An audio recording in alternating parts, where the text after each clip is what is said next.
The factory floor is loud, not loud like chaos, loud like routine. Machines hum, needles click, fabric slides across tables. Girls shout to each other over the noise, laughing, complaining, singing half-finished songs. It's almost quitting time. Coats are already draped over chairs. Someone checks the clock. Someone else jokes about dinner. No one is in a hurry because they don't need to be. Then it starts small. A flicker. Just a flicker. In a bin beneath a cutting table, scraps of cotton catch fire. Someone smells it first. Burning cloth, sweet and sharp. Fire. At first, no one moves, because fires happen, and usually they're small. Someone grabs a pail. Someone else shouts again. The flame jumps. It doesn't crawl, it leaps. Cotton ignites like paper soaked in oil. Flames race upward, climbing fabric, licking the ceiling. Smoke drops fast, thick, black, choking.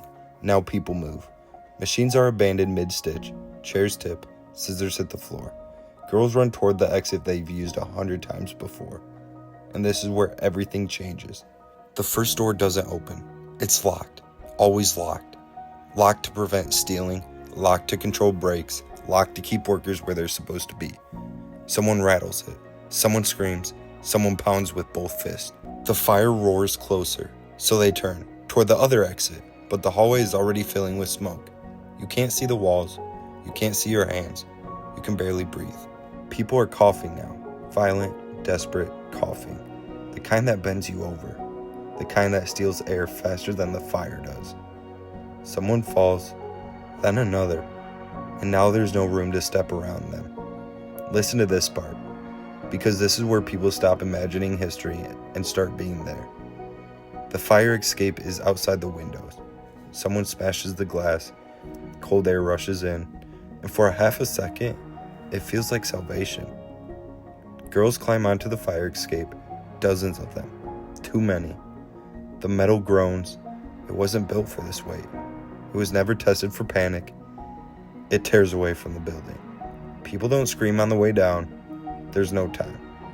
Bodies hit the pavement below with sounds witnesses would later say they could never forget. Thuds, cracks, silence. Now look up. Inside the building, flames are moving floor to floor. Firefighters arrive, but their ladders stop 2 stories short. Their hoses barely reach the windows. They watch. They can't do anything else. And then something happens that makes the crowd turn away. Girls begin jumping, one by one, then together. Some hold hands, some close their eyes, some hesitate at the ledge, hair already burning, skin blistering. They jump because the fire is worse, because heat consumes oxygen, because smoke fills the lungs faster than water, because the doors don't open. Net after net tears under the weight of falling bodies. Firefighters stop deploying them. People in the street are screaming now. Not warnings, not instructions, just raw, broken sound. This all takes 18 minutes. 18. From the first flame to the last body. When it's over, the fire dies quickly. There's nothing left to burn. Inside the factory, bodies are stacked near locked doors, piled in corners, crushed against walls. Some are so burned they can't be identified. Some still clutch purses, hair ribbons, pay envelopes. Most are young women, teenagers, immigrants, girls who sent money home, girls who thought they were safe because it was just another workday. 146 people are dead, not because of fire, because of choices. Locked doors, ignored warnings, profit over safety. And here's the part people forget. Nothing about this was a secret. Workers had complained. Inspectors had looked the other way. Owners had chosen convenience. The fire didn't expose a tragedy. It exposed a system. Afterward, the city mourns. Funerals stretch for days. Coffins line the streets. And something rare happens. People don't move on. Laws change. Building codes change. Fire safety becomes non-negotiable.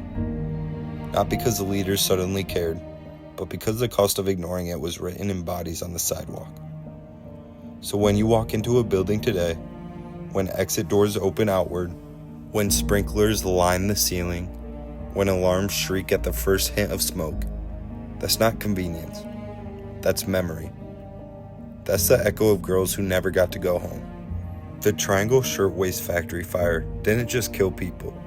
It rewrote how we survive. And it only took 18 minutes for the world to learn.